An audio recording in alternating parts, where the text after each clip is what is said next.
আগের রাতে শারজাতে বাংলাদেশের জয়ে অবদান রেখে ২৪ ঘন্টার মধ্যে ২,২০০ কিলোমিটার পথ অতিক্রম করে আইপিএলে দিল্লি ক্যাপিটালের হয়ে খেলতে মাঠে নামেন মোস্তাফিজুর রহমান। দিল্লি ক্যাপিটালের গুরুত্বপূর্ণ ম্যাচে বল হাতে মোস্তাফিজুর রহমান ছিলেন দুর্দান্ত তার চেনা ছন্দে। প্রথম ২ ওভার করে খরচ করেন ১৩ রান এবং পরবর্তী ওভারে এসে দেন ১১ রান।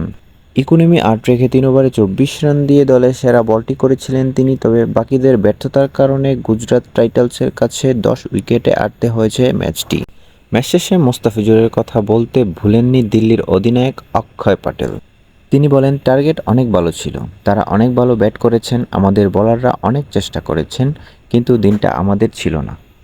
পিচ লম্বা জার্নি করে মাঠে নেমেছেন, যা তার পক্ষে সহজ ব্যাপার ছিল না। সে অনেক ভালো বল করেছে।